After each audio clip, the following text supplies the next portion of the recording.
Hello and welcome into another live stream. I am Matt O'Leary, and joining me today we have Jake Hefner from Chargers Unleashed. Jake, how are you?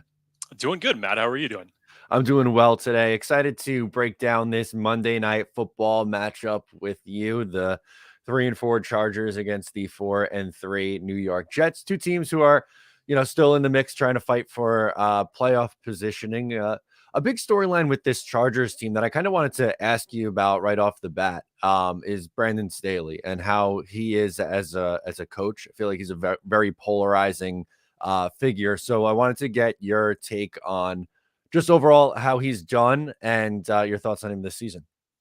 I mean, I would say the overall opinion of Brandon Staley is that the jury's still out. It's still incomplete, especially after what happened last year in the Jacksonville game and going out that way and coming back and with the expectations as high as they were coming into this season. You obviously, uh, let Joe Lombardi go. You bring in Kellen Moore to offense to kind of take Justin Herbert to this next level. And thus far, I still feel like through the first 6 games out of this last weekend game in Chicago, that they were still finding themselves collectively, identity as an offense, as a defense.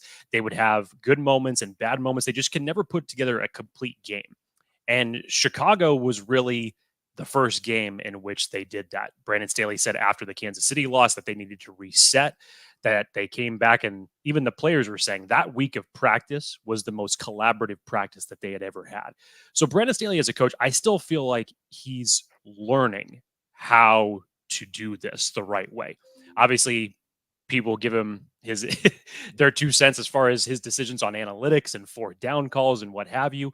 But he is never someone who is wavered based on how he coaches, and he's very much still a player's coach at the end of the day, regardless of what people think about him. He cares deeply about his guys, and I still think he just needs to find a way to put it together. Now, is he one of the ones that's still possibly on the hot seat at the end of this season? Absolutely. The expectations with Justin Herbert and how you performed thus far through your first 3 seasons as a head coach, they're big time. So the Chargers need to find a way to deliver, somehow get to the playoffs.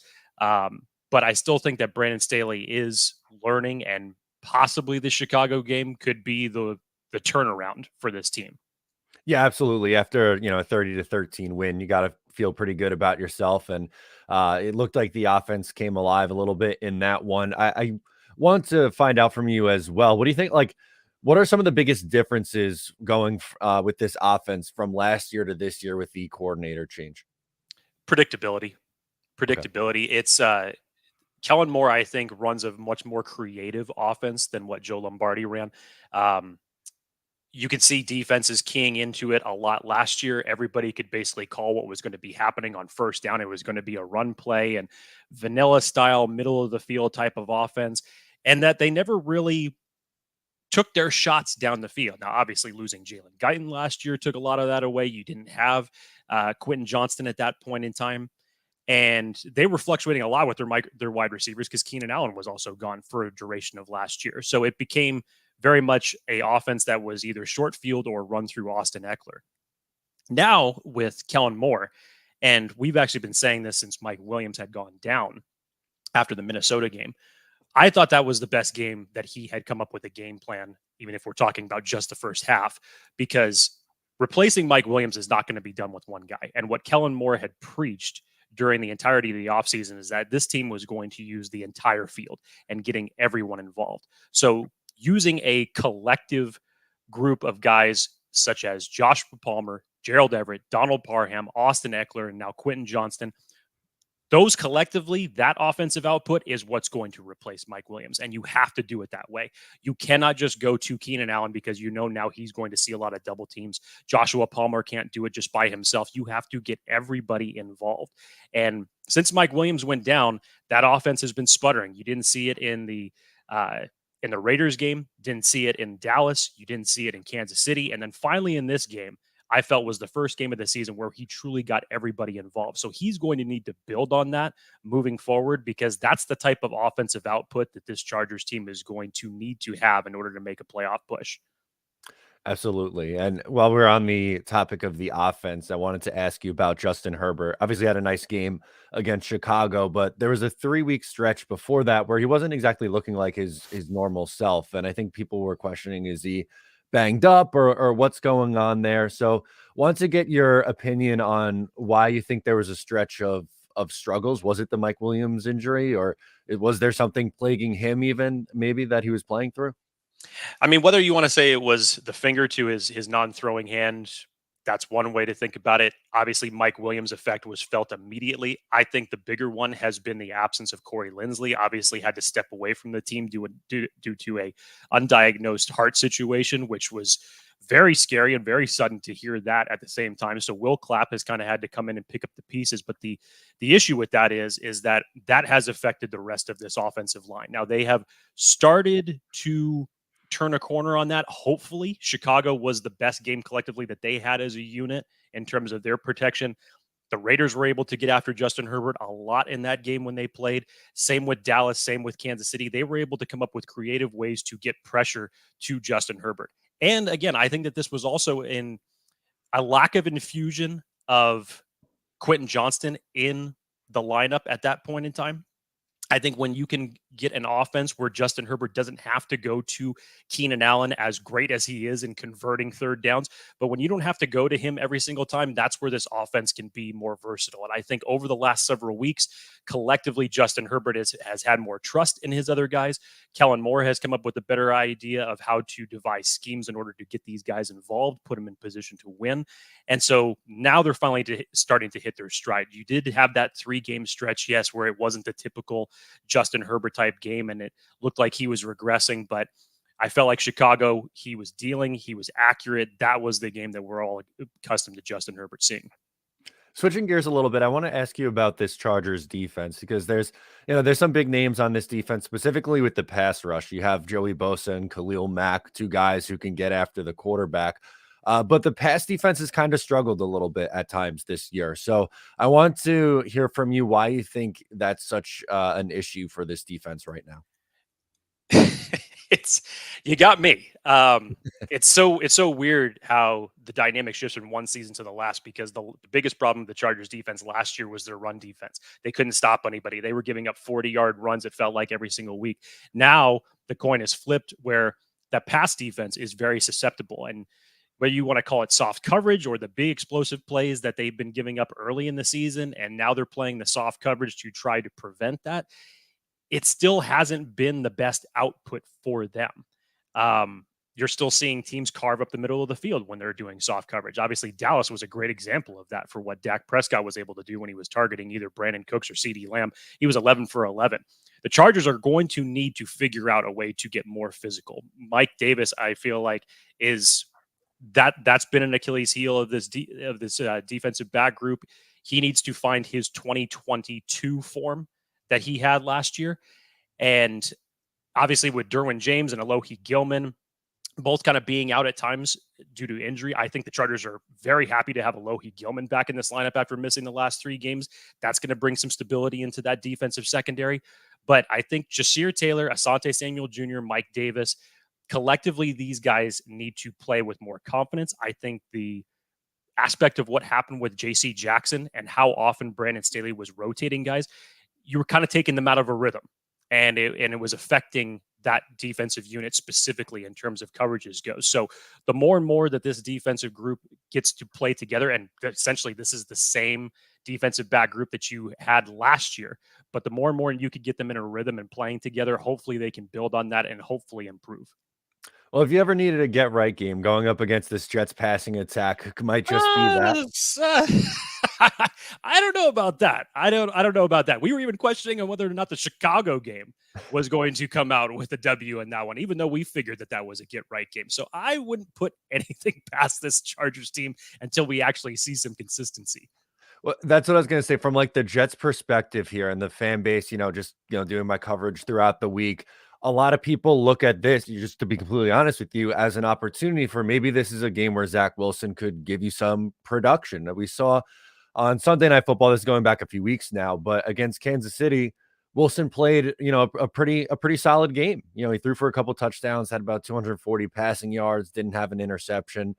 And he's done a good job this year of not turning the ball over, but specifically the last 3 weeks during this, 3-game win streak, they're scoring one offensive touchdown a game. So like, that's not a sustainable thing, but a lot of fans are looking at this and hoping, okay, like maybe this is the game where we could start to see some semblance on offense through the air. So it's like what the immovable object, right? Like what is it going to be? Is it going to be the Chargers pass defense finally comes alive, or is Zach Wilson and the Jets passing attack, finally going to step up and perform? I think if you're the Chargers defense, what you have to do is you have to try your best to take Breece Hall out of this game and make it one Yeah. dimensional, make Zach Wilson beat you.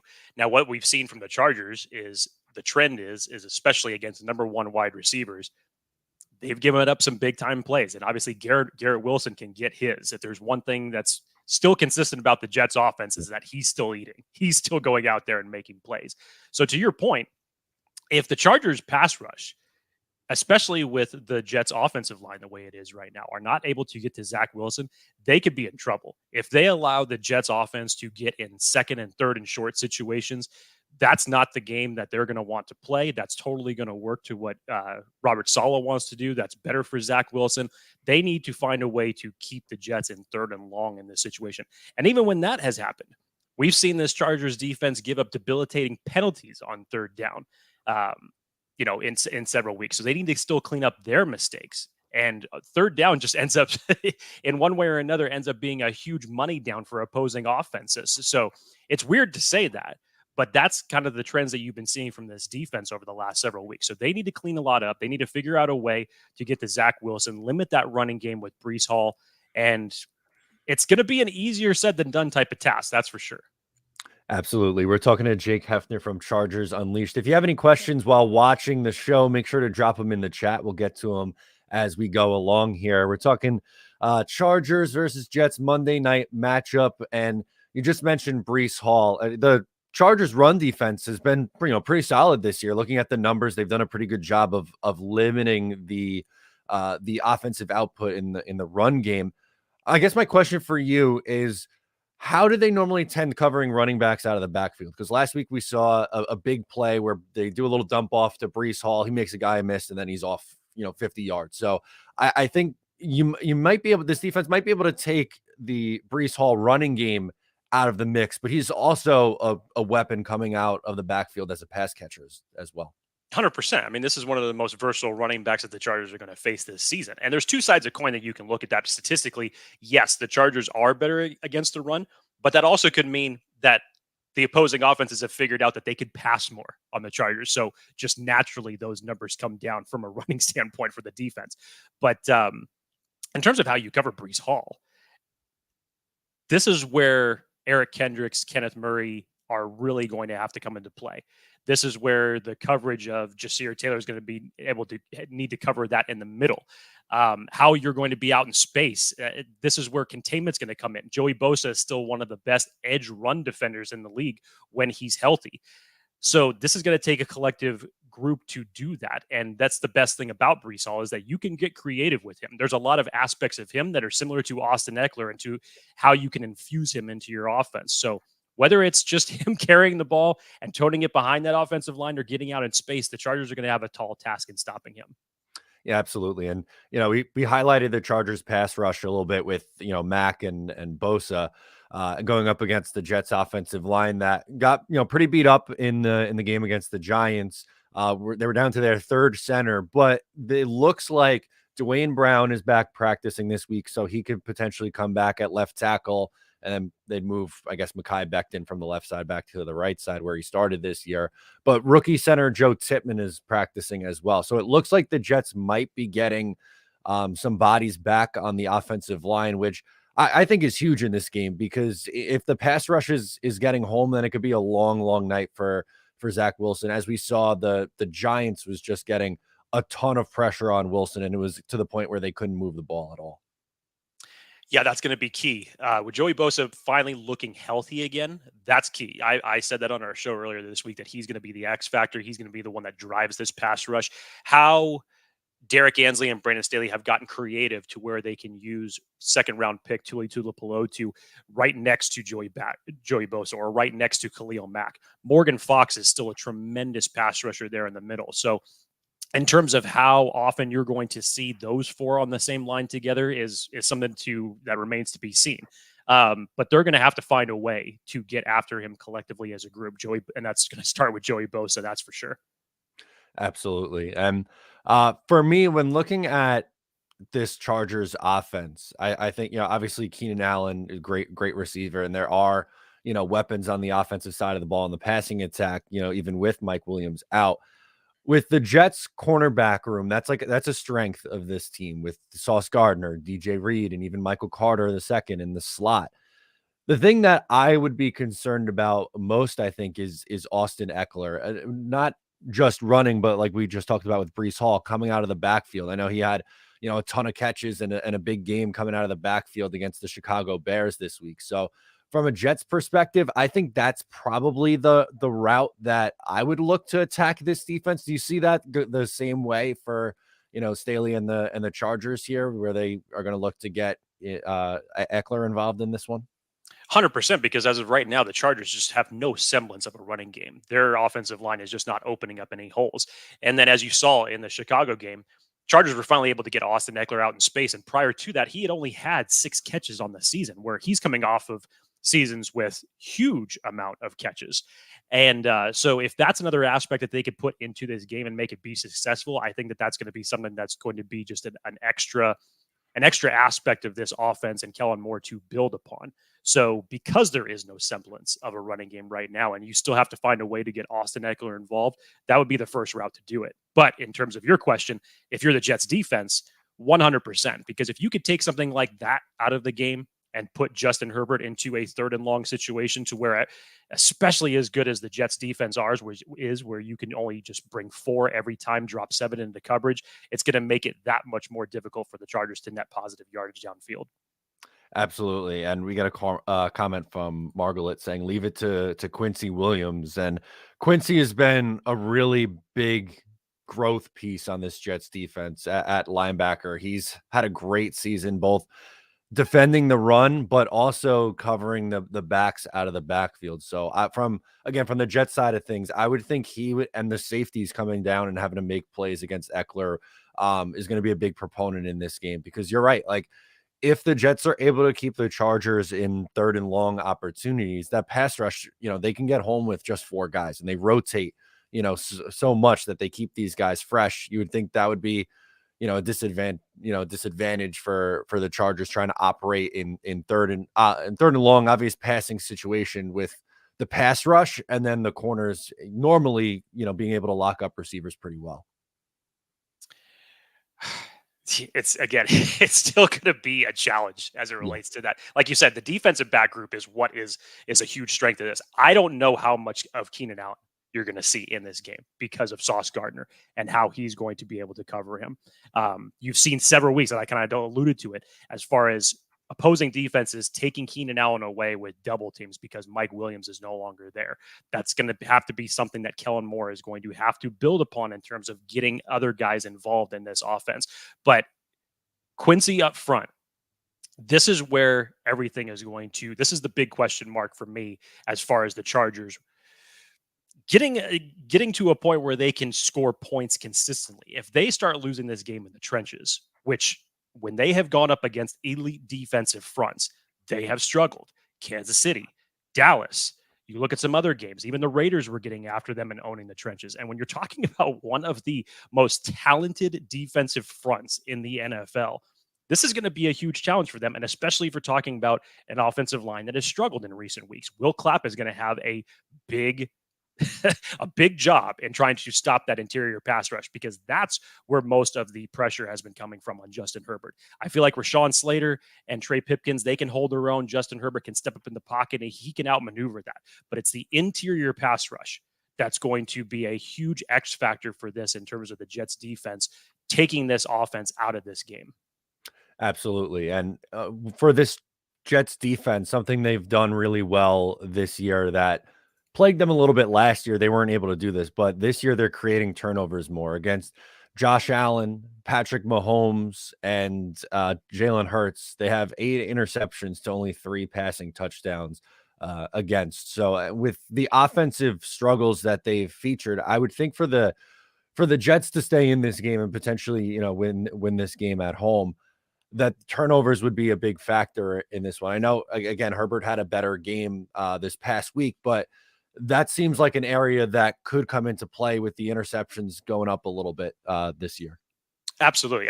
I just noticed myself that I I totally meshed Quincy, and Quinnen. I'm sorry. I apologize as far as my names on the defensive front go. But yes, getting turnovers.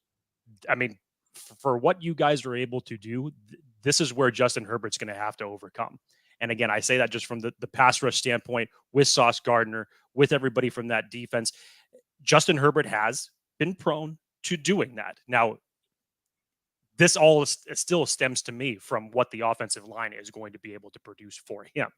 Um, and if you're flipping that on the other side of the coin in terms of the Jets' offensive output, this Chargers team still, even though what they did against Chicago, they need to find a way to build upon that. They need to find a way to build upon that in terms of creating turnovers. This seems totally like a game, Matt, where it's going to be low scoring, it's going to be physical, and it's really going to come down to which team makes less mistakes. And when you're talking about an offensive front that the Chargers have in terms of their weapons, and you kind of alluded to it, the unstoppable force meets the immovable object, which one's going to break more? And so far, the Jets defensively, as a trend, only allowing 2 touchdowns per game in any game of this season, that's a huge hurdle to overcome for this offense. So one way or another, and especially when you're talking about a Chargers team that has failed to score more than 7 points in a second half in the last 4 weeks, that's going to be a huge mountain for them to overcome. Yeah, and that's funny that you bring that up because interestingly enough, this Jets defense usually, like, their trend is they'll start a little bit on the slower side, but in the second half really, really clamp it down. Like, they've allowed one offense. Oh no, well, the Giants got one in the second half last week. So I guess now 2 touchdowns in the second half all season long. So I think that's something that could absolutely come into play in this game, because I think you're right. Like, this to me projects to be a low scoring tight game because both these teams, one, the Jets aren't built to blow anybody out with, they're going to run the ball and play great defense, but it seems like week over week the Chargers just play these tight games. So I don't see either team running away with it. And like special teams and, the little penalties, stuff like that, I think is going to play a big role in this game. Yeah, the Chargers very rarely handle their opponent in a convincing fashion. I always say that I call the cardiologist every Sunday because it always comes down to the wire, and it always comes down to a last second play with the Chargers, and your blood pressure is just through the roof when you're watching these games. And this is essentially, it's just a tale of 2 teams that play, I guess, similar when it comes to the final outcome. So for the Chargers getting that one game outcome against Chicago, that might be the most convincing win that they have all season long. So definitely not betting on the same results on that to happen against this Jets defense.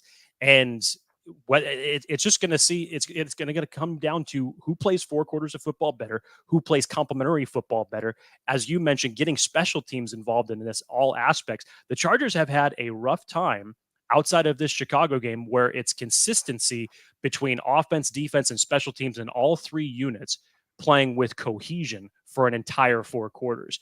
That's going to have to be something that they're going to have to be on top of when it comes to going up against the Jets. Yeah, and on the Jets side of things, special teams wise, they are ranked number 1 in the NFL right now. Thomas Morstead had the game of his life. He had to punt. They had to punt like 20 times against the Giants. He was insane. He was working. Yeah, he was very busy, but he had 3 or 4 punts inside the 5. He's had multiple punts this year that have resulted in a safety because of you pin the opponent inside the 5, and this Jets defense is able to create points off of it. But I agree. I think special teams is going to come in really big in this one. Golden Robert chimes in with the super chat. Thank you, Golden. He says, our boy Zach, 250 yards, 2 touchdowns, Hall 140 yards and a touchdown. Jets win 27-17. I would love for that to happen, obviously, but I would be shocked if this Jets offense is putting up 27 points. It's just they got to prove it to me first, because they're they're winning ugly right now, which you take it, right? It's hard to win in the NFL, so you take It it any is. way you get. Um, but yeah, I think as what we were saying here, it's going to be a little bit more on the lower scoring side. I think first team to 20 probably Yes. wins this game. Agreed. I'd be surprised if both teams hit 20 points, to be honest with you. The one thing that I'll say though that I think we could see, I think we could see Zach around 250 passing yards in this game. Just because it's like 297 yards per game, right? The Chargers are allowing something crazy like that. Yeah, it's a ridiculous amount right now, and until they can tighten the screws in the secondary, and obviously, as I mentioned, what they have given up to opposing number one wide receivers, they have been hungry and they have been able to eat when it comes to going up against the secondary, regardless of who it is that's back there. So I would fully expect Robert Solid to say, Zach, this is going to be you and Garrett's game. Go to work. Yeah, and even with the struggles in the passing attack, and something you mentioned early on, Garrett Wilson is still getting his. He had 100 receiving yards in the game last week against the Giants, and he hasn't gotten into the end zone since week 2. But that's something that I think could potentially change this week. I like Garrett's chances to get in the end zone this week, I think. I would say that as well. I would say that as well. And I'd be interested to know who the Chargers decide to cover Garrett Wilson with. And if it's, I would actually lean towards Michael Davis because regardless of Okay. Michael Davis' struggles, he's still the fastest cornerback out of this group. But Asante Samuel Jr. has obviously shown better coverage ability this year. So I would be interested to see who Brandon Staley and Derek Ansley decide to start off covering him with. It could dramatically shift as the game goes on, and you might have to flip your corners in that situation. But that'll be an interesting matchup to watch for sure. And much like you didn't do with Tyreek Hill, I would advise some double coverage.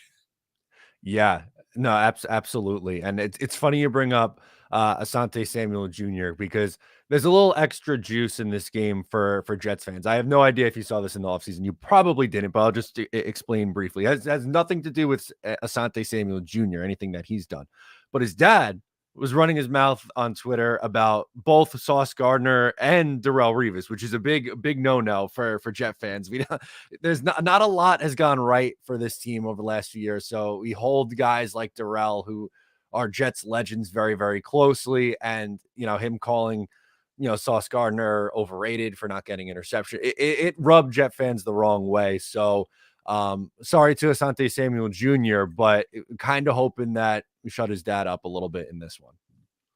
The thing about Asante Samuel Jr. is he plays with about as much swag as you can for a corner. And as corner, you have to play with Yeah. that. You have to play with somewhat of that borderline cockiness and arrogance and swag. And, to a T, obviously you have to be able to back it up. I feel like his play that he has done in training camp, he was extremely impressive. There was a lot of talks about him being phased out by Jasir Taylor in the nickel spot. And obviously when JC Jackson was departed this team, that changed up everything in the secondary. I feel like he is trying to get back to the game that he had in Jacksonville, where he had those 3 interceptions in that one game. He's not the upper echelon of corners, but as of right now, he's the best corner that the Chargers have. There's no question about that.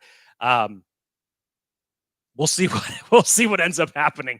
Like I said, I would be interested to see who Brandon Staley ends up covering or having covered Garrett Wilson, because it could be a long day for whoever that is. Absolutely. Billy chimes in and says Jets are 3.5-point underdogs at home. If the game was played in Los Angeles, they'd be 9-point underdogs. Come out swinging, Jets. You're not favored here. I'm going to be honest, and I kind of wanted to hear your opinion on this, but the spread surprised me because I thought it would be closer to a pick 'em, if I'm being honest with you. I didn't think that the Chargers coming in here would be 3.5-point favorites. I understand they're coming off a great win, a nice win. And the Jets offense is really, really struggling, but I thought it would be much closer to a pick 'em than a 3.5-point favorite situation. Yeah, I'm not sure if this is just simply them doing it because the Jets are at home, and that really might be closer to a pick 'em than the betting line suggests. I would say it's a pick 'em, honestly. Right. there are strengths and weaknesses of both units of both teams that you can just look at and just say, look, this could be an absolute slugfest. It's going to be a low scoring game, and it's going to come down to the wire. I really do not have. I could sit here and I could come up with all of the strategy in the world to say that this is how the Chargers are going to be able to score points, and this is how you're going to be able to stop Garrett Wilson, and this, that, and the other. But it's the execution that has not been there. And until the Chargers have shown that or show that consistently, then I can't put any confidence in that. This is totally a wait and see thing. This is a coin flip up in the air right now. I think this is as much of a pick 'em game as you could expect. And like you, yeah, I'm kind of surprised by that line as well.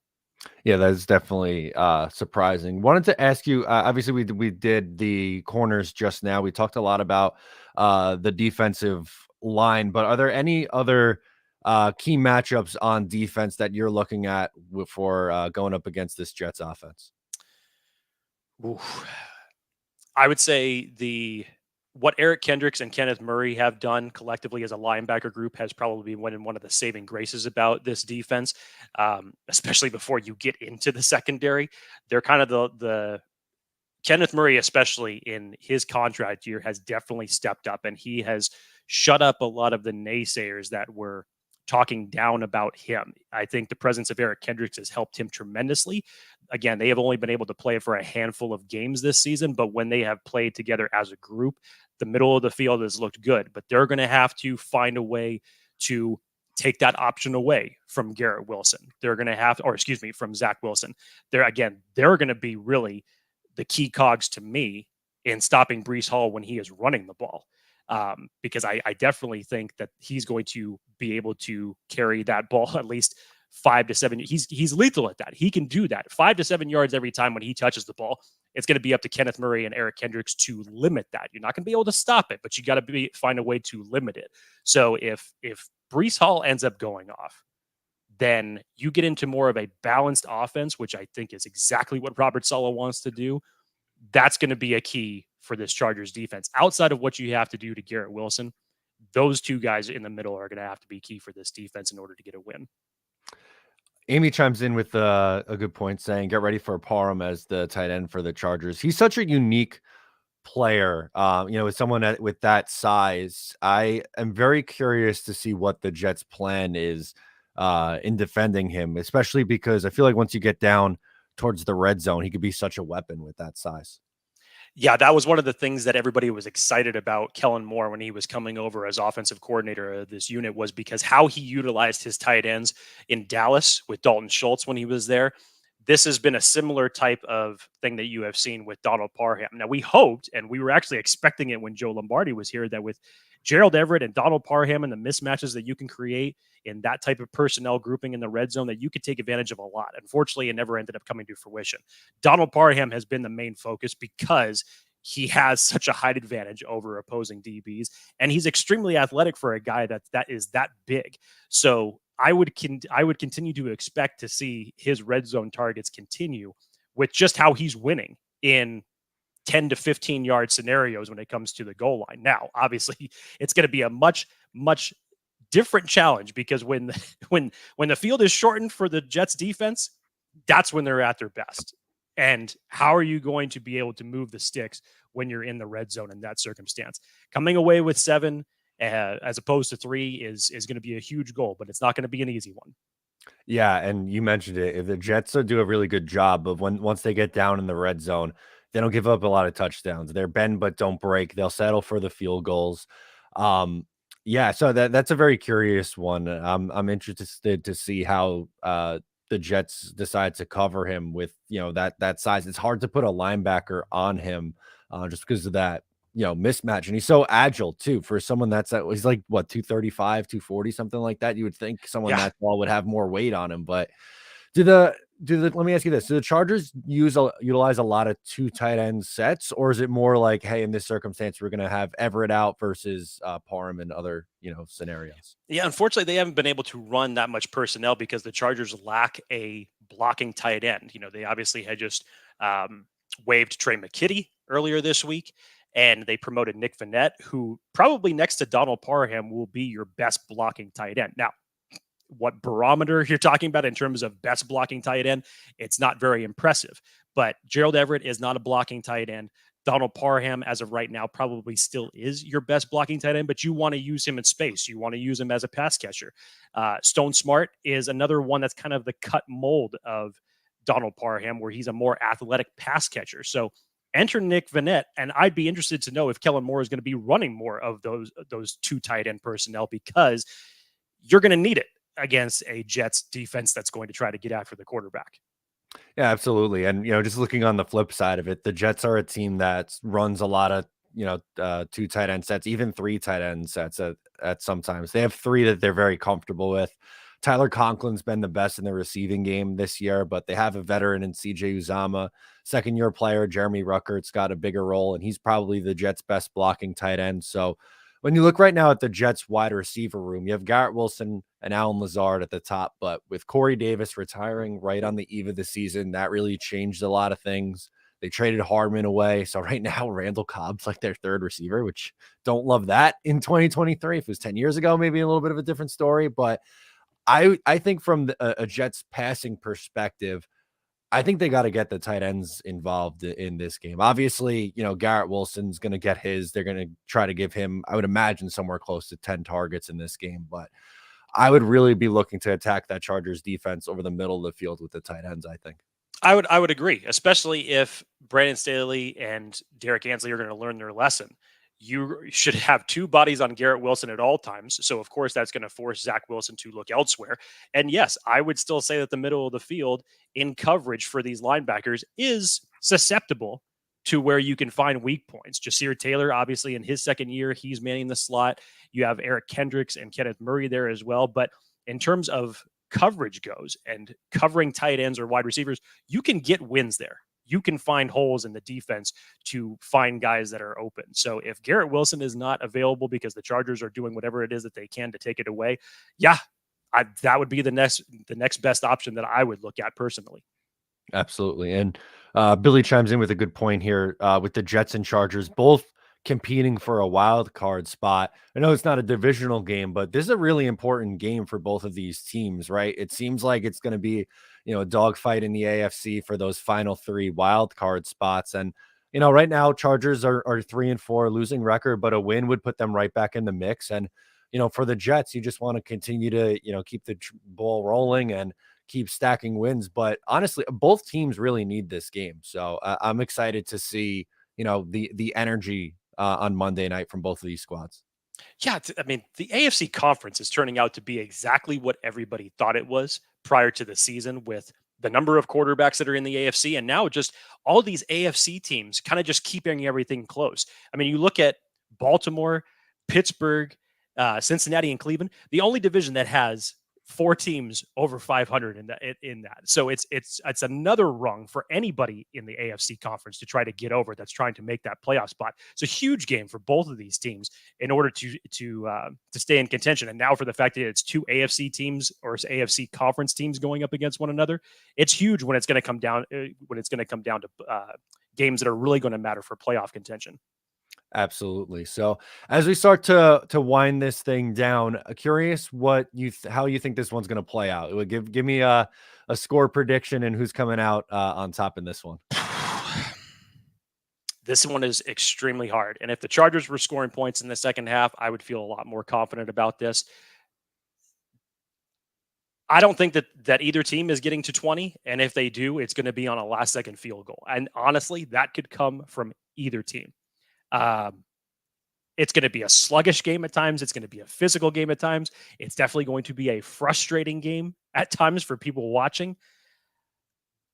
I'm not even entirely confident in making this pick. It's funny. Okay. My co-host Dan and I, we normally make our game picks. And for the last 2 weeks, because of the inconsistencies that we have seen with this team, we actually just kind of, put a pin in that in terms of making predictions until we actually see something coming down the road. Fair. But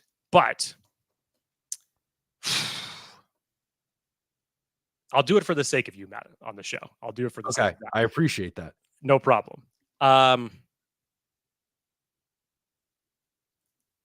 still got to side with the Chargers, but again, this is coming on a last second Cameron Dicker 46-yard field goal. And again, I don't say that with a lot of confidence. It could totally go the other way, but I'll make a prediction for the sake of making a prediction. I appreciate it and figured, that you'd go with the Chargers. I think this is a toss-up game, like we've been talking about, a low-scoring game. I do think I like that it's a home game for the Jets. I do think that matters. The energy at MetLife for these It's going to primetime be games have huge. been insane. Yeah. The fans have done a great job. The teams looked better in primetime than they have in the regular 1 o'clock slot, which is a polar opposite for this Jets team. They usually get embarrassed in primetime. But I think the Jets win a tight, ugly, low scoring game, 20 to 14, 19, 16, something like Yeah, that, where, a few field goals, which it comes down to whatever team makes less mistakes, big penalty, special teams playing a big factor in this one. Like we've said kind of all along, I don't think either team really runs away with this one.